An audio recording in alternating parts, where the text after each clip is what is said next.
Jail में किस तरह का खेल चल रहा है और जेल का सिस्टम किस तरह से पूरी तरह से गड़बड़ा चुका है, उस पर लगातार हम चर्चा कर रहे हैं। और जो तस्वीरें उत्तर प्रदेश के अलग अलग हिस्सों में जेलों से सामने आ रही हैं वो बेहद भयावह हैं। लेकिन सवाल ये है कि आखिर ऐसा हो क्यों रहा है, जेल के अंदर ऐसा क्यों हो रहा है, कितनी बड़ी तादाद में सुरक्षा कर्मी है।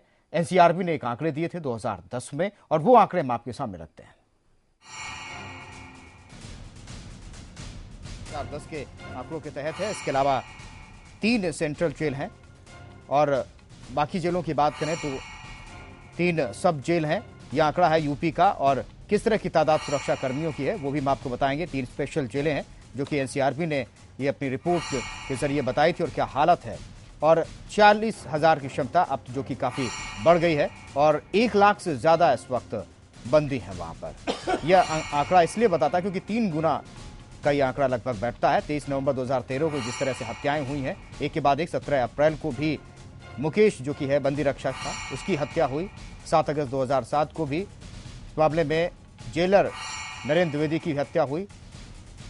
और ये दरअसल आंकड़ा इसलिए भी बहुत अहम है कि क्या इन आंकड़ों को सरकार नहीं देखती है या फिर जो हत्याएं होती हैं, जिस तरह से बड़ा नेटवर्क जेल के अंदर चलता है, क्या उसे सरकारें समझ नहीं पाती हैं या फिर जो नेक्सस होता है क्या उसे तोड़ने में सरकारें विफल रहती हैं।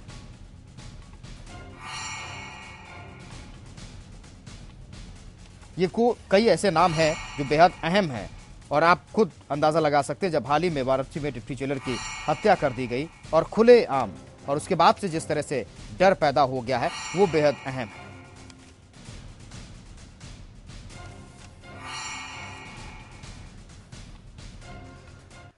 लेकिन किस तरह से काउंसलिंग की जरूरत होती है वो भी देख लेते हैं। भारत में क्राइम क्या है इस चीज़ की सबसे पहले लोगों को नॉलेज बहुत कम है ना। यहाँ मैंने कितने लोगों को देखा कि पेरेंट्स भी साथ में बैठे हैं और 18 साल के बच्चे ने रेड लाइट क्रॉस कर दिया तो पेरेंट्स भी हंसे और जो साथी बैठे थे उन्होंने भी इंजॉय किया। उन्हें पता ही नहीं कि ये क्राइम है। क्राइम की डिफिनेशन पता होनी चाहिए सबसे पहले कि क्राइम है क्या। नीटनेस का बहुत ज़्यादा फ़र्क है। यहाँ पे जेल काफ़ी गंदी हैं, बहुत गंदी जेल्स हैं। और उसके अलावा बच्चों में सुधार की मैंने कोई ख़ास चीज़ नहीं देखी। काउंसलर्स अगर जाना चाहते हैं जेल तो उनको अप्रिशिएट नहीं किया जाता। उन्हें लगता है कि झंझट है, टाइम वेस्ट है, और जबकि वहाँ पे वेलकम किया जाता है। आनंद त्रिपाठी जी, एक बहुत अहम सवाल है। काउंसलिंग की तो ज़रूरत काफ़ी है ही अगर हम विदेशों में जेलों की बात करें और भारत की जेलों की तुलना करें।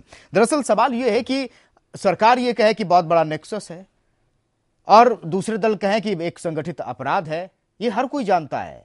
लेकिन इस नेक्सस को तोड़ा कैसे जाए। जो वाराणसी में डिप्टी जेलर की जो हत्या हुई उसके बाद गाजीपुर जेल में जो अफसर हैं, जेल के अधिकारी हैं, कर्मचारी, वो डरे सहमे हैं। कम से कम सरकार इसे तो देख सकती है।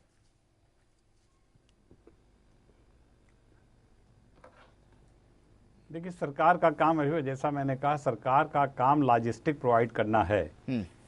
51 जेलें हैं, जनसंख्या 8 गुना बढ़ गई है, तो जाहिर है उसी तरह के अपराधी भी बढ़े हुए हैं। जेलों की संख्या बढ़नी चाहिए, कैपेसिटी उनकी बढ़नी चाहिए। जितने लॉजिस्टिक हैं, जो भी इक्विपमेंट हैं, जो भी ज़रूरत है, जितने बंदी रक्षक चाहिए, वो सब पूरा करना सरकार का काम है। लेकिन इम्प्लीमेंटेशन तो करेंगे वो कर्मचारी ही।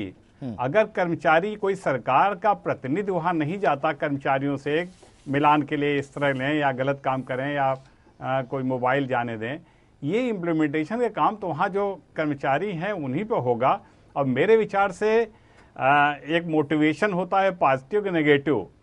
अगर ये नहीं मान रहे हैं पॉजिटिव मोटिवेशन से, तो नेगेटिव मोटिवेशन के खिलाफ कार्रवाई होनी चाहिए, जो भी इसके लिए दोषी पाए जाएं। होता यह है कि आपने जैसा अभी जानकारी सुल्तानपुर और जेलों के विषय में दिया, लेकिन अगर इनके विरुद्ध किसी के खिलाफ कार्रवाई नहीं हुई तो जाहिर है कि सब लोग इसलिए बहुत लाइटली लेंगे। बहुत स्ट्रांग एक्शन अगर लिए जाने लगे तो शायद इस तरह की बात ना हो। दूसरी बात यह है, कैदियों में विषमता। कैदी सभी हैं, किसी को बढ़िया भोजन जा रहा है और किसी को पानी मिली दाल मिल रही है। तो ये भी देख के तो आदमी को देखिए, पेट एक तरह का है, चाहे बड़ा आदमी चाहे छोटा आदमी, उसकी रिक्वायरमेंट एक है। तो ये भी विषमता बहुत अधिक है जो साधारण कैदी हैं उनके मन में एक विद्रोह पैदा करता है। तो मेरे विचार से इस तरह सुधार अगर किए जाएं तो जाहिर है कि इसमें कुछ न कुछ बातें जरूर आएंगी, पॉजिटिव बात आएगी। जी बताऊं इसमें जी कि असल में सारी बात यह है कि हम बहुत ही सुपरफिशियल किस्म की चीज़ों को देख रहे हैं। जो हकीकत है कि 1818 में जेल का एक कानून बना था ब्रिटिश राज में, और उसके बाद भी 1895 में बना, और उसी के अल्ले पल्ले सारे जेल मैनुअल बने सारे प्रदेशों के। उनमें आज तक कभी भी कोई बड़ा विशेष सुधार हुआ ही नहीं। और 1957-58 में एक जेल रिफॉर्म कमेटी बनी, उसने अपनी रिकमेंडेशंस दी, वो वैसी पड़ी हुई हैं। उसके बाद 82-83 में जस्टिस आनंद नारायण मुल्ला ने एक कमेटी का फैसला दिया, वो वैसे ही पड़ा है। किसी भी स्टेट ने, किसी भी सरकार ने उसको इम्प्लीमेंट नहीं किया। फिर उसके बाद 82-83 में 87 में कपूर कमेटी ने एक रिपोर्ट दी, और उसके बाद सबसे इंपॉर्टेंट यह है कि नेशनल एक्सपर्ट कमेटी जो जस्टिस कृष्णा अय्यर के संरक्षता में बनी थी, अध्यक्षता में बनी थी, उसने एक बहुत विस्तृत रिपोर्ट दी, और करीब 35 से 40 फैसले सुप्रीम कोर्ट के बार बार जेल रिफॉर्म के ऊपर आ रहे हैं और आ चुके हैं, जिसमें आप लोग जानते ही हैं कि शीला बरसे और सुनील बत्रा और पटनायक और गयासुद्दीन वगैरह वगैरह, ये लैंडमार्क जजमेंट हैं, बहुत बड़े बड़े जजमेंट्स हैं। लेकिन आज तक किसी भी स्टेट ने कोई रिफॉर्म नहीं किया। इसको खाली उत्तर जेल प्रदेश सुधार में देखिए की दिशा में कुछ, पूरे भारत की यही जी जेल सुधार की दिशा में कुछ कदम नहीं बढ़े। भी यही है जी संजय, सवाल ये है कि दरअसल सरकार ये कहती है कि जो अभी आर एन त्रिपाठी साहब भी कह रहे थे कि ये काम तो जेल के प्रशासन का है, वो देखिए कहाँ क्या दिक्कत है। लेकिन मॉनिटरिंग की बात, अगर कुछ गड़बड़ी हो रही है वो तो सरकार कदम उठा सकती है। जो सुल्तानपुर जेल में हुआ है ये अमूमन हर जेल में हो रहा है। मोबाइल कैसे जा रहे हैं ये ठीक है, संगठित अपराध है, क्रिमिनल को आप काउंसलिंग की बात लेकिन कर रहे हैं? नहीं, लेकिन ये मॉनिटर कौन करेगा? ये काम तो सरकार का है। सरकार क्या ये कहकर बच सकती है कि हमारा काम तो बस देख रहे हैं, हमने जैमर लगवा दिए, खराब हो गए तो हम क्या करें? हार्डेंड क्रिमिनल की क्या काउंसलिंग की जरूरत है? वो तो संजय विकास देखिए, जितने लोग बैठे हैं सबको पता है, पूरी जनता को पता है, जेल के अधिकारियों को पता है, जो कारागार मंत्री हैं उन्हें पता है। और सवाल यह है कि नियत और ईमानदारी दो शब्द हैं। एक तो सरकार की नियत होनी चाहिए और सरकार का जो मंत्री है उसको ईमानदार होना चाहिए। जो जेल में पैसा लिया जाता है, कैदियों से सुविधाएं दी जाती है, वो ऊपर तक बढ़ता है। डीएम के यहाँ एक बाकायदे विभाग होता है, इसका एक बाबू होता है, वो भी देखता है। और आर एन त्रिपाठी साहब खुद कह रहे हैं कि जब ये जेलों के इंस्पेक्शन के लिए जाते थे तो इनसे चाहे जितना भी ये गोपनीय रखें, लेकिन वो बातें पहले ही वहां लीक हो जाती थी और कोई सामान नहीं मिलता था। तो यही कुछ कमोबेश बना हुआ है कि लखनऊ से अगर कोई अधिकारी या मंत्री जा रहा है तो उसकी बात पहले ही वहां जेल के लोगों को लीक हो जाती है और वो सारा मोबाइल जब्त कर लेते हैं, सारे सामान हटा देते हैं, सारी जो चीजें हैं उसको ढांक ताप देते हैं। तो ऊपर से ही चलना होगा। मंत्री जेल का जो है, जेल के जो बड़े अफसर हैं, चाहे वो डीजी जेल हो चाहे वो आईजी जेल हो, उनको ईमानदार होना पड़ेगा और उनकी नीयत साफ होनी होगी। अगर नीयत साफ हो गई और ईमानदार हो गए तो 24 घंटे के अंदर जेलों की सफाई भी हो जाएगी। कोई मुश्किल काम नहीं है। लेकिन सवाल यही है कि क्या सरकार का वो आदमी जो इसे करना चाहता है, दिखता सबको है, सब कह रहे हैं हाँ ऐसा हो रहा है, ऐसा हो रहा है, तो भाई आप उसे दूर क्यों नहीं कर रहे हो? सवाल तो यही है। जब हो रहा है और सरकार के लोग ही मिलने आते हैं, सुल्तानपुर की जेल का मैंने बताया, वहां पे सपा के तमाम विधायक, तमाम मंत्री जाते हैं मिलने कि किसी ने एडवर्स रिमार्क लिखा जेल में। सारे एमएलए और सारे एमपी नहीं जेल विजिटर खुद रह चुके हैं। नकवी साहब, मैं जेल विजिटर भी रहा और मैंने टिप्पणी लिखी थी। जब पैसा लेंगे तो कहां से दिखाएंगे? पैसा लेंगे तो कहां से दिखाएंगे? मैंने लिखी है और रजिस्टर में अभी भी अंकित होगी। कैदियों को सुविधा पहुंचाने के लिए जाते हैं, जाने के बाद कहते हैं जेलर साहब इनको ये सुविधा दे दीजिए, इनको ये सुविधा दे दीजिए। देखिए, समाजवादी पार्टी का जो मंत्री है कारागार का, हमारी भी बात सुन लें नकवी साहब, हमारी पार्टी का जो कारागार मंत्री है वो निहायत ईमानदार है, उसके आगे पीछे भी कुछ नहीं है, शुद्ध साफ चरित्र का आदमी है। और समाजवादी पार्टी की सरकार, देखिए अभी हमारे बीजेपी के कोलीग ने एक बात, नहीं हम भी हैं, हमारे ऊपर कोई ऐसा आरोप नहीं कि हमने किसी की नहीं सवाल ही नहीं, आप कितने साफ सुथरे हैं, लेकिन जो गंदगी जेलों के अंदर है उसकी जिम्मेदारी तो आपको दी गई है। जेलों में है, इसके लिए सबको बचना होगा, हर पॉलिटिकल पार्टी को बचना होगा। सरकार का क्या? और देखिए ये एक दूसरे पर आरोप प्रत्यारोप करने से ये काम नहीं बनेगा।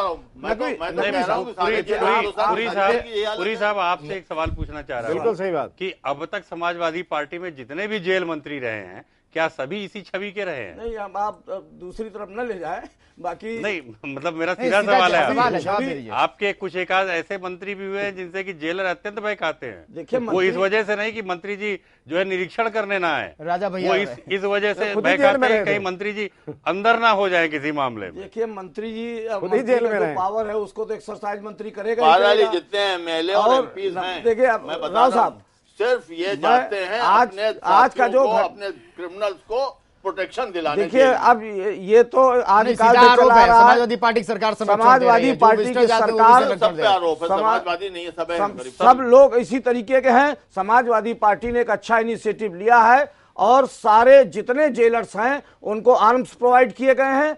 हमने ये रिपोर्ट भी देखी है, आपने देखी नहीं? गाजीपुर जिले की देखिए, हथियार कितने साल पुराने, 100 साल पुराने। वो नहीं है जो हथियार जेल रक्षा के लिए, जेल अधिकारियों को उनकी रक्षा के लिए दिए गए। पहले जेल और सुधारिए, system सुधारिए। Bharatiya Janata party jail के अधिकारियों की आर्यन त्रिपाठी जी से पूछ लेते हैं। आर्यन त्रिपाठी जी, क्या ये संसाधन है जो सुरक्षा में हथियार इस्तेमाल किए तो जंग खा चुके हैं? अधिकारी बता रहे हैं। देखिए, सब जेलें, ज्यादातर जेलें पुलिस लाइन में होती हैं और वहाँ अत्याधुनिक असलहे रहते हैं। ज्यादातर 51 जेलें, जिसमें 50 जेलें पुलिस लाइन में है और पुलिस लाइन में अत्याधुनिक असलहे रहते हैं जी। इसलिए पूछ रहे आर्यन त्रिपाठी जी तो जानते हैं अच्छी तरह से, ये बात गलत है।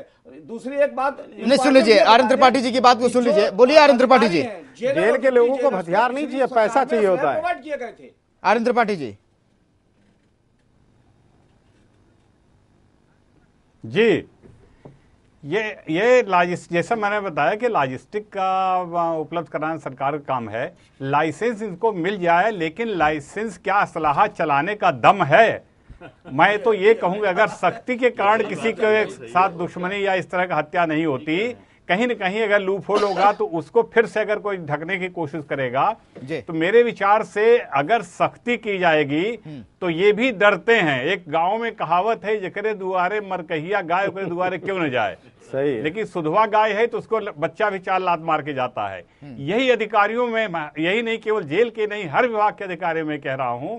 और मैं एक बात और कहता हूं, बाजार में लोग जाते हैं लौकी खरीदने, हर आदमी नाखून धसाता है, लेकिन कोई आदमी लोहे का सामान खरीदने जाएगा तो नाखून नहीं धसाएगा। दबाव वही पड़ता है, उसी पड़ता है जो दबाव को मानता है। अगर हमारे अधिकारी दबाव न माने तो मैं नहीं समझता कि इस तरह के हालात होंगे।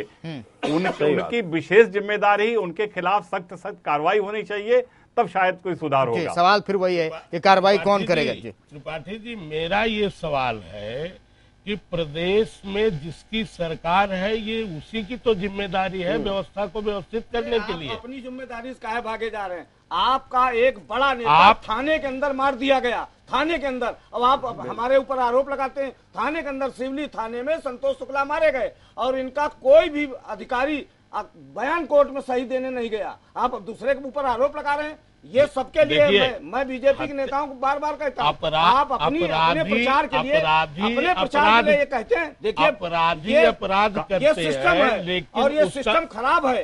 जो गलत चीज है उसमें सुधार करने के लिए आपको भी आगे आना होगा। ये कि हम आरोप लगा दें कि भारतीय जनता सपा के लोग सब गुंडे हैं, सब मिल गए आपस में, क्या आपके यहाँ नहीं मिले? सख्ती क्या करेंगे? आज दिल्ली में जिनको आप चुनाव लड़ा रहे हैं, सरकार किसकी है? अपराधी आप लड़ा रहे हैं। नहीं, अभी सरकार किसकी है? समाजवादी पार्टी की। नहीं तो एक्शन क्या बीजेपी लेगी? बहुजन समाज पार्टी भी एक्शन लेगी क्या? विकासी एक्शन लिया मैंने। सवाल नहीं है, सारे हिंदुस्तान का कहानी है। नहीं, ठीक है, वो एक प्लेटफॉर्म पर बात की जा सकती है। जो पीड़ित है उसको न्याय। ये देश का दुर्भाग्य है कि ये राजनीतिक जेल। संजय जी ये विकास मैं कह रहा हूं कि जितनी बातें अभी आ रही हैं, ये लोग भटक रहे हैं। मूल मुद्दा है कि दूर कैसे हो, सभी जाने दूर कैसे हो, लेकिन एक दूसरे पे प्रत्यारोपण वही केंद्र में हो रहा है, वही राज्य में हो रहा है कि भैया तुम्हारे यहाँ थाने में वो फूका गया, हम चौकी में फूक देते हैं, एसपी के दरवाजे पे फूक देते हैं, हमारे यहाँ ये हो तो ज्यादा अच्छा है। मतलब थाने में आपके फूका गया, ये हिदायत दे रहे हैं या फिर ये बता रहे हैं उनको कि आप क्या ऐसा होता, हमारे यहाँ अगर ऐसा हो रहा है तो क्या गलत हो रहा है। अरे ईमानदार छवि का मंत्री होने का मतलब नहीं कि कार्रवाई ना करे, वो तो खाली प्रेस नोट रिपोर्ट छापते रहते हैं, सरकार के सूचना मंत्री तक सीमित हैं। अरे उनसे कारागार का विभाग जो है वो ईमानदार होने से काम नहीं चलेगा, नियत होनी चाहिए काम करने की। अगर सबको दिख रहा है तो काम क्यों नहीं हो रहा है? शपथ ली हुई है और वो मंत्री है, हम प्रेस नोट जारी करते हैं, हमारे दूसरे मुझे बताने दीजिए कि एक्ट नंबर 25 2005 ये मीडिया की देन है, उस पार्टी की देन है जिसने उन्हें शपथ दिला दी। सीआरपीसी में किया गया और इतना इंपॉर्टेंट संशोधन है वो कि उसके बाद जो इंक्वायरी होती है 176 में कस्टोडियल डेथ की जेल के अंदर, वो एग्जीक्यूटिव मजिस्ट्रेट से जुडिशियल मजिस्ट्रेट पर आ गई। नहीं। लेकिन ये आज तक कभी बताते नहीं है, न किसी को ये बताते। फिर वही सवाल है, ये सब कुछ होता है, ये सब कुछ कर रहे हैं। नहीं, सवाल वही है कि दूर कैसे हो, हर कोई जानता है। संजय जी इसी वजह से चलिए हम इस पर भी बात करें कि इसका निदान हल क्या हो सकता है। क्या वाकई में इच्छा शक्ति की कमी रहती है सरकारों में? क्या वाकई में इतना बड़ा संगठित अपराध है कि हर कोई जानकर भी हाथ नहीं डालना चाहता है? क्या वाकई में डर है? इस पर भी बात होगी छोटे से ब्रेक के बाद।